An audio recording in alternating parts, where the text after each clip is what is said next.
Hi, it's Diederik Gelderman here, and today I'd like to welcome Natasha from High Performance Vets to this expert interview series. Natasha, good morning. Good morning, Diederik. How you going? I'm really good. Can you just set the scene and do a quick introduction about where you come from and Yeah. and those sorts of things? Okay, I'm Natasha Wilks. I graduated from 1990 in 1999, I should say, from the University of Queensland. I practiced in small animal practice in central Queensland for a couple of years. Then I went down to the Gold Coast. I've also worked in the UK for a couple of years in small animal practice. I came back in 2006 and did some equine work. That's where I'd always wanted originally to work, in equine practice or mixed practice, but it never sort of worked out for me that way. And when I came back in 2006, I began to get quite frustrated with our industry. I was sick of the long hours, the low pay, never having a life, and I began to look forward and I couldn't see it ever changing, honestly. And something I'd always been drawn to is helping other people. So I did some coach training and became a life and performance coach, which I absolutely love. And I also then had a family. So in 2000 and I think it was 2008, after my first child, I came back and started doing some part-time work just to get out of the house and have a coffee in peace. And it was great because I'd seen all the issues that I'd had previously when I was in practice so differently, because I had learnt new things through my coach training about how I, to be honest, was the cause of most of my issues.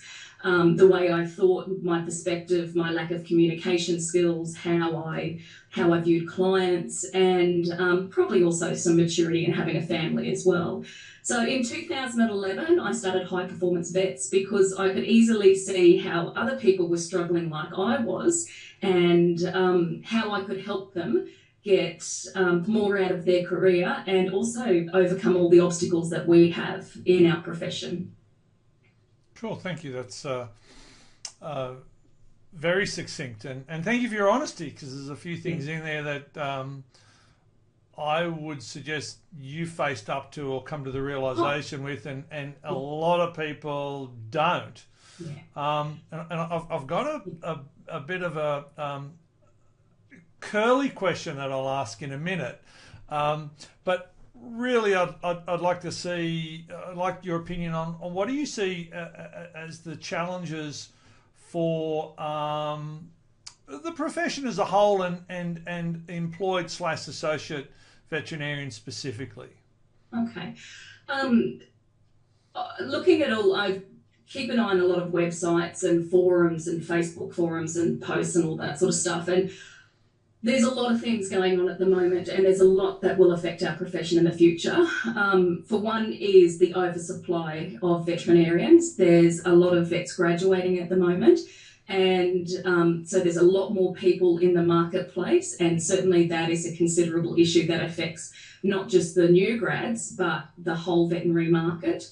The other thing is, which I think is fantastic, but it can be a challenge for a lot of practices, is we've got practices who are now going to a lot of practice management conferences, which is fantastic. So there's a lot of new learnings to be implemented and integrated, and that obviously filters down to the associates as well. And they can find it quite challenging having to work sometimes in a different way, or to be actually held accountable.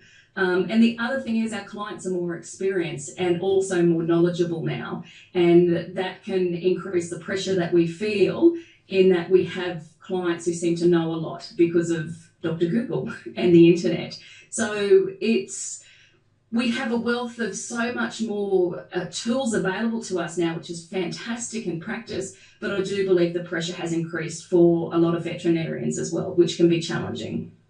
Yeah, and just on the Dr. Google thing, I think one of the internal challenges that I see so many, associate vets and practice owners and nurses and receptionists, for that matter, take personally is when a client comes in and says, I've researched it on the net, or they ring back and say, well, I've researched on the net after you told me and I've got these questions. Yeah. And I don't think they should be taken personally. It's just the way, and plumbers and doctors and dentists are facing exactly the same thing, aren't they?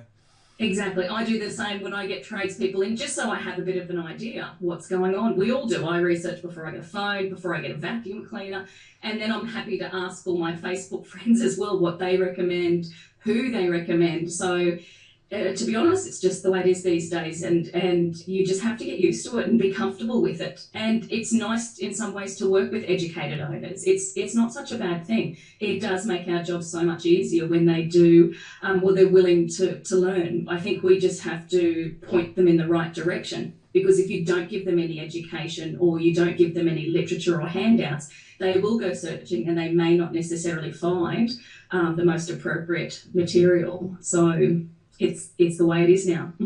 Yeah, and if you tell them they can't do it in some way, Exactly. shape or form, then when they find something, they're likely to go to another practice rather than come back to you.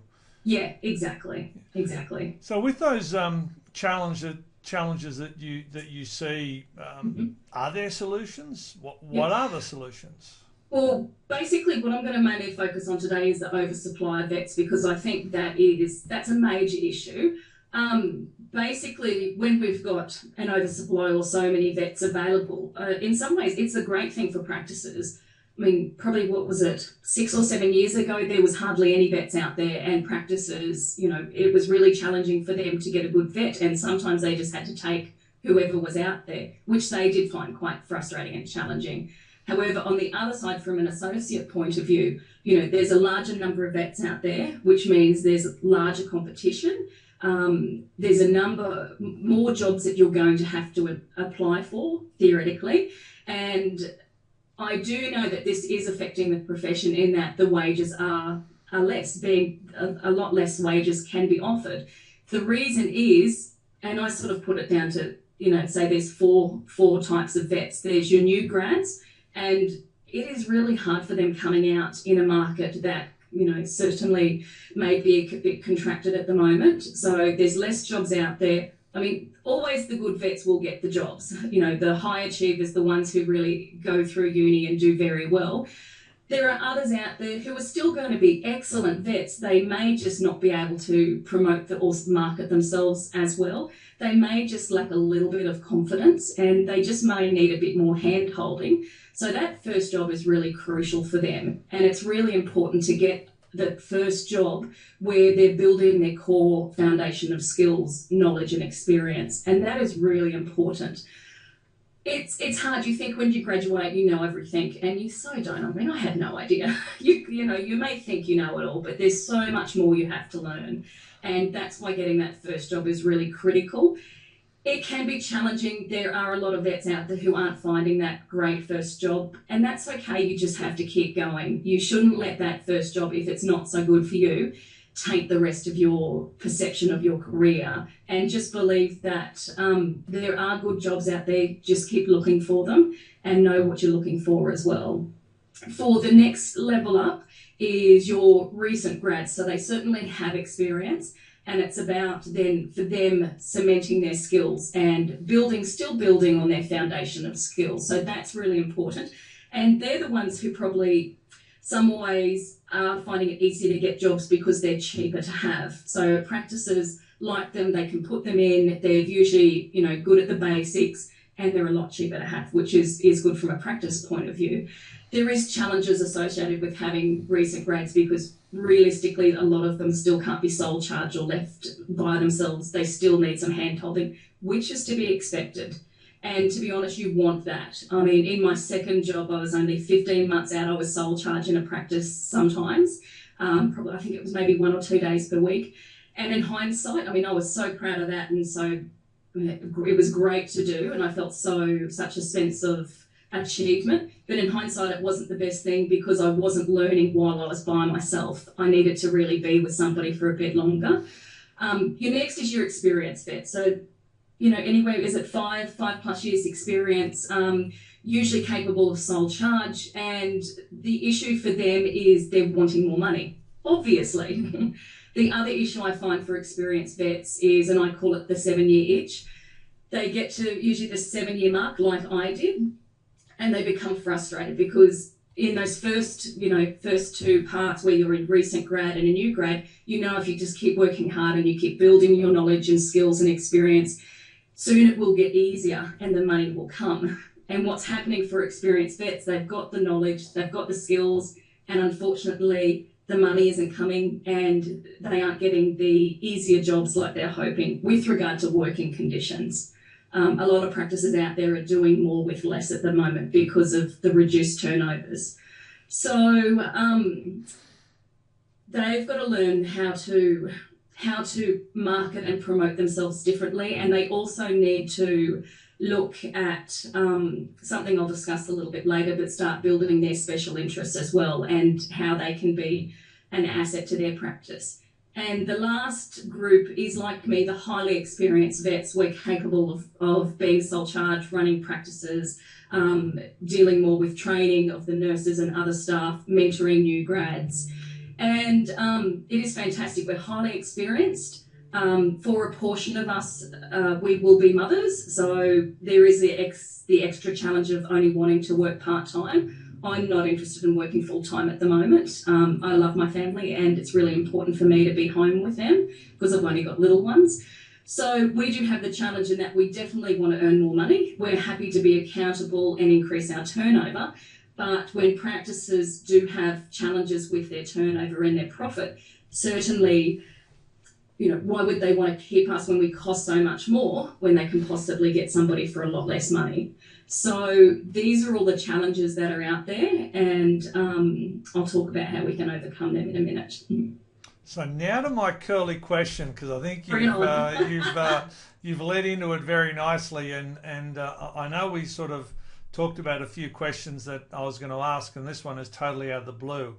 And It came about yesterday because Jennifer wants to do a little bit of tiling around the house. And so this tiler came in and he looked at the area and it was fairly negative, very nice man, but a little bit negative, and said, oh, gee, it's going to be expensive. And then he said, it's going to cost you $70 an hour for me to do the tiling. And my apprentice, it's $65 an hour. Do you really want to invest that sort of money?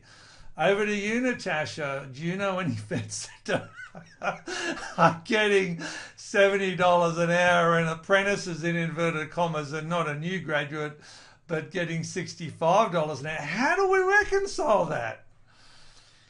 Yeah. Well, look, that's one of the reasons I got frustrated back in 2006, because I came back from overseas and I'd earned good money over there, and you live in the clinic and you have no expenses, and I didn't have a house or kids then, so it was easy money and it was great time. But I came back and my husband never finished school. He did a trade certificate and he was earning double to triple what I was earning, so I was really pissed off about that.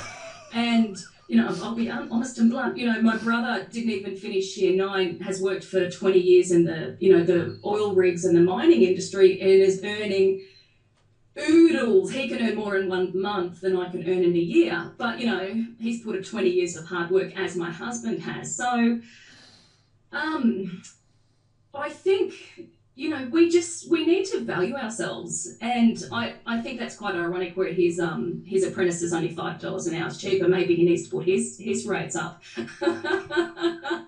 But we've got to value ourselves, and we've got to look at ourselves differently.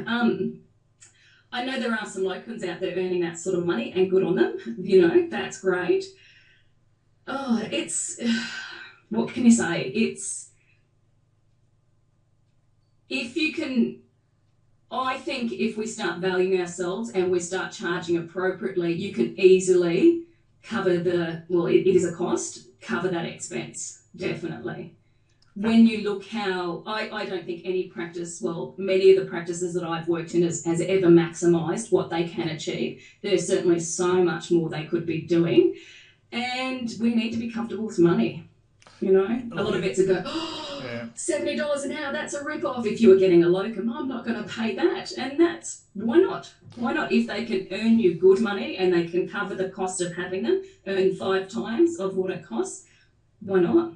And I agree with you 100%, and I'm very glad that you actually mentioned what I was hoping you'd mention, which is, self-belief, self-worth, and that's coming up. let's get over that, and exactly. That's You've got to believe. Yep. So I'm just working out what's $70 an hour by 140 grand a year. Okay, yeah. If that was $70 an hour full time, so if you can, if you're okay, well we'll move into the next part, but if you want to earn that. How I do a lot of my trainings, what do you want? Let's work backwards. So 140 grand, a lot of vets are probably going to go, oh, I don't think I could achieve that, but let's start at 100. If you work out by the time you take 4 weeks holiday, 2 weeks public holidays that you're not working, and a week CPD, that's 7 weeks you're not working per year. So that leaves 45 weeks. Say you only do 4 days a week, only 4 days a week. A lot of people do more than that. So that's 180 days you're working per year. If you want to earn $100,000, you need to, the rule of 5, as we all know. Yep. So it means you need to have a turnover of 500,000. Now, add GST onto that, 550. Yep. Now, I did work this out earlier. It means you only need to be turning over $3,000 a day. It's actually not much, really. If you're doing, and the average vet would do, 12 to 15 consults and 5 surgeries, so that's 20 cases a day. Yeah, exactly.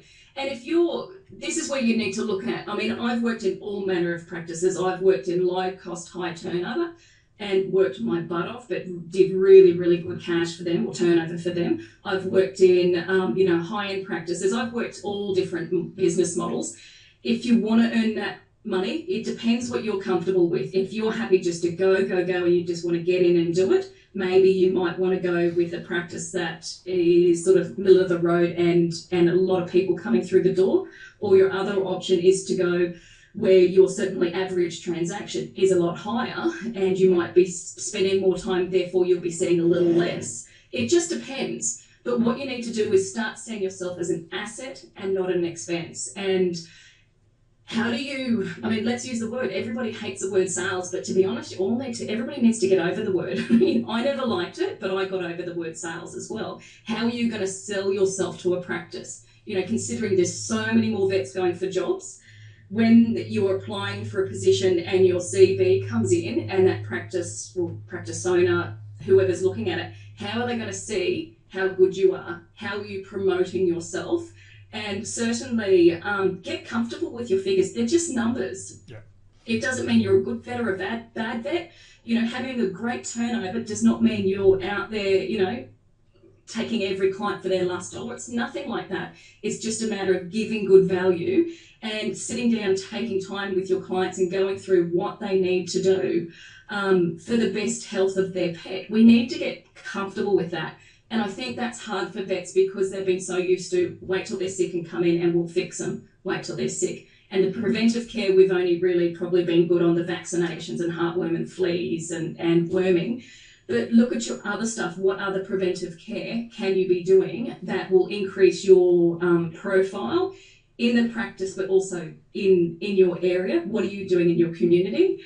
And how are you valuable to that practice? And that's what you need to focus on, being an asset. You need to build what I call as a special interest. If you want to be a specialist, go for it. That's fantastic.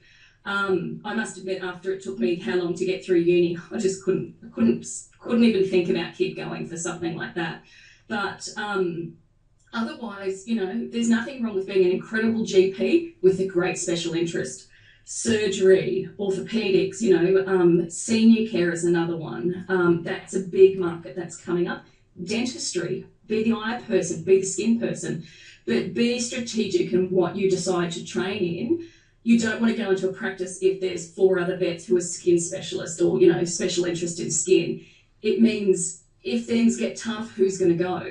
So what skill can you build that is transportable and that you can take to any other practice that will make you very valuable? A lot of practices now really crying out for people who have surgical experience. So build your surgical experience. I must admit, I don't do orthopedics. Build your orthopedic experience. And look, you do one massive orthopedic job, there you go. What's that? $2,000 to $3,000? There you go. So if you're smart and strategic about it, you can easily do $3,000, providing you're in a practice that either has a good number of people coming through the door or charges appropriately. And you've just also got to believe in yourself. You so have to believe that you're worth it. And that's a big thing. I see so many vets discounting, so many vets, because they're worried that clients won't pay. And how do you know? You don't know that. Look, and just a couple of things based on what you said, and all the recent studies show that the clients think that we're not servicing them the way they want to be serviced. They want wellness, they want dental, they want gerontology, they want or feline, they want all that sort of stuff, and they're turning to other industries because they feel we're letting them down. Number one. Number two, I have worked or seen so many practices that will be within a kilometre of each other or a mile of each other or half a mile of each other, and one practice will have an average transaction fee of $140 and the other one will have an average transaction fee of $240. And you know, it's the same suburb, so exactly what you say is 100% correct. So I think you've answered a lot of the questions with respect to overcoming the challenges. Maybe another sort of question, a little bit out of the blue. Developing a special interest, agree with you totally. As well as being good income producer and all that sort of stuff, I think it keeps you alive mentally, and that's what keeps us in, the industry, and so many of us burn out. Who should pay for that? Okay. Well, this is the thing. If you're doing a good turnover, who says it has to be an increase in salary? It could be different conditions. I must admit, my first practice was a great practice. I mean, we worked really hard. Oh my God, we worked hard. And it was great because, geez, I learned so much. My employer did pay for my CPD then. I mean, we were in the middle of nowhere. We really couldn't go far. Everywhere else, I was responsible for paying for it. And I suppose I probably just didn't know. I didn't know to think to ask for it, or what I could do to, instead of having a pay rise or a pay rise and CPD. It's a matter of you working out what you want. Certainly, if you're doing the turnover and you can show your employer that you're an asset and you're going to go and do CPD in an area that's going to build the practice even further, talk to them about it. I do think it's easier. Oh God, this is a hard one. I'll put it out there. It would be nice if employers would pay for it. I know for a lot of employers it's been challenging for them because they're worried about, especially say the Sydney postgrad courses, that's a $5,000 to $6,000 investment. That's quite significant. And, whether they will do it, the associate do it and then leave, or whether they will stay. I know some associates have had, contracts where they've got to stay for a certain number of years. But if you look at it, say it's a $5,000 investment, that's an extra $25K in turnover, or say $30K in turnover. You can easily do that. I have seen that most vets undercharge and discount by $100,000 per year. So agreed. 30,000 is nothing. To be honest, it's nothing. And you've got to believe you can do it, and it's so easy to change.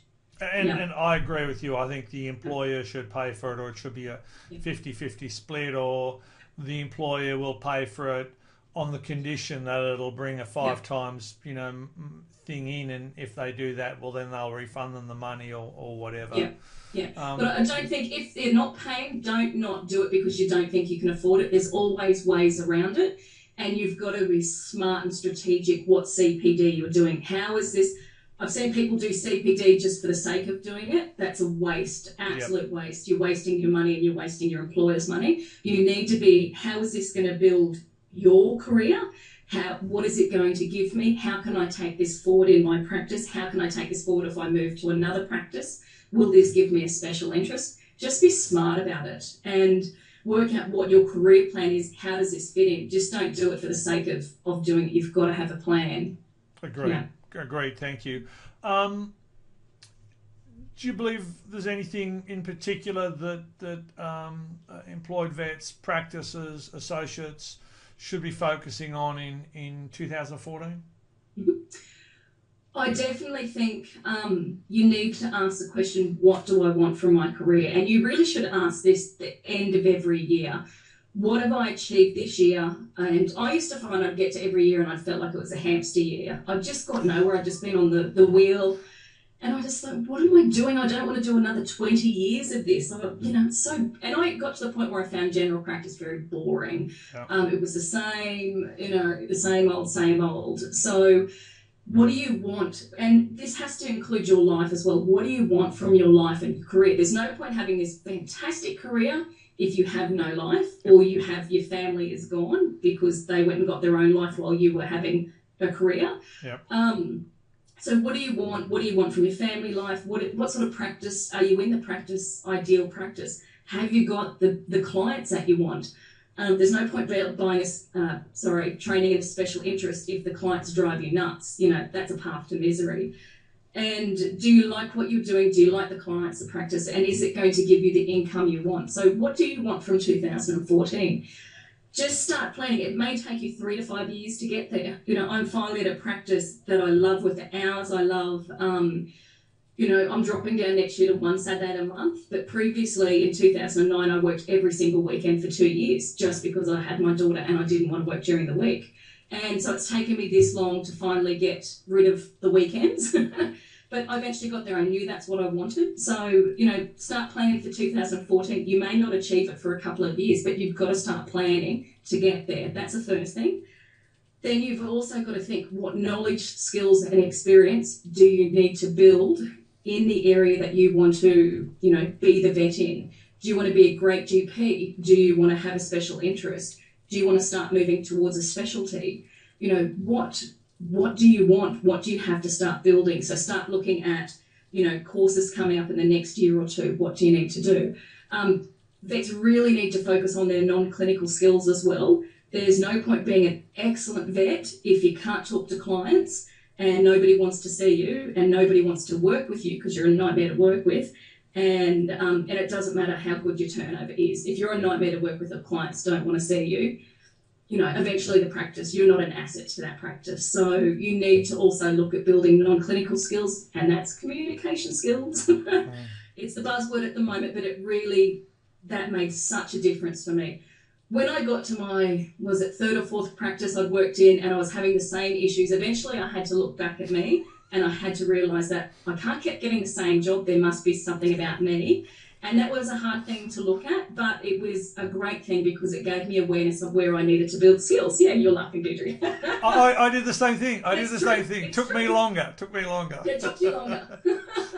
And I remember thinking, what is wrong with all these practices? No. What do I need to change? What's wrong with all these clients? No. And now, I used to find clients so hard to deal with. Now I love my clients. Yep. In the locuming work I did, it was great because I worked out what sort of clients I want to work with, what they want to do. And so don't be afraid to change practices as well. A lot of people are scared, they're scared of the unknown, but sometimes working in practices, every practice that you didn't like is good because it teaches you something. Take the learnings from it. And I worked out what I didn't want to work in, what I didn't want to do, what conditions I didn't want, what type of people I didn't want to work with. And therefore, I've looked at who I do want to work with. And it's great. And income, I'm big about income. We've got to improve our income. If you improve your turnover, you'll improve, once you learn to talk to your boss and find out what they want, you can improve your income and all your conditions. You can increase the turnover of the practice. Hopefully the other staff can get paid well. The boss makes more, everybody's happy. You get better equipment, you can have holidays, you can have time off, you can actually do some CPD, you can go away. Money does make everything so much easier. Definitely. And I hear a lot of self-coaching talk coming through from you in the way yes. you've analysed yourself. So let me say congratulations, because I assume that's exactly the focus you have with your clients, is to ask yes. or get them to ask themselves the same questions. Yeah. So just on, sorry, go on quickly. No, you go. So on that coaching type, basis, how can you help? And you don't work with practice owners, you work with what I call associates or employed vets. So how can you help them in 2014? Let's be specific about that? Okay, so you can work with me individually, one-to-one, with coaching, and I work with clients internationally.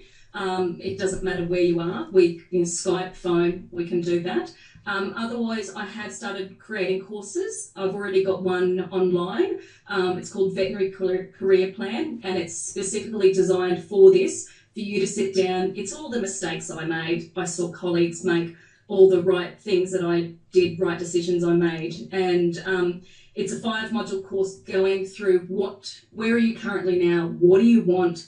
What's got to change? What should you do differently? And you'll come out the end with a plan, a 2-year plan, a 5-year plan, a 10-year plan. But also, most importantly, you come out with sort of like a list. So you can use that to screen jobs. You can use that to screen what you want from practice and what you don't. So you don't even bother going for those positions that are on your definitely not list, because it'll just make you miserable. Yep. Keep searching. You will find places that will help you get where you want. I've got another course coming out soon on, I call it, my logo is a Pentagon. So I call it the 5 areas. Everybody, focuses on their veterinary skills, but there's 4 other areas you must work on. Yep. Mindset, client interaction or communication skills, employment and income. So that's coming out, and then certainly there will be a high-level mastermind next year as well, but that's next year at the moment. So yeah, you can work, the courses are online 24/7, and then there's working personally with me as well, which is fantastic. So this is something we talked about off air, and I was just saying, is there any way that the people that are listening to this could have a tester, as it were, and get Yep. something from you, so they can have a read and maybe get to know a little bit about you, sort of one-on-one, as a Christmas present maybe. As a Christmas present. Definitely. Well, if you head over to High Performance Vets, you will see a little box on the side that says enter your name and email. That I have a free e-course talking about the 5 areas where I think what we need to do, your strategies for success. Also, there is a private page there that has a number of videos, but I also decided to do a little bonus for anybody who wants to purchase Veterinary Career Plan. For the first 20 buyers, I will happily give you a free coaching session, okay? Oh, wow. So if, and it's fantastic. It's no obligation, anything like that. Come along. If you just go to High Performance Vets under the Success Store, you will see Veterinary Career Plan. So certainly purchase that, send me a direct email and you will get all my details, and we'll tee up a time and we'll have a Skype session and we can go through anything. So whatever you like, it can be personal, it can be work, it can be about salary negotiation, about income, communication skills, clients, whatever you like. Okay. So for the first 20 people, just to say thank you to Deirdre, and also for my subscribers as well. Cool, thank you. And we've just gone over the half hour, so I think there's plenty for people to listen to and take in. So Dr. Natasha Wilks, thank you very, very much for your time today. It was just wonderful. It's a pleasure, Deirdre. Lovely talking to you. Thank you. Bye-bye.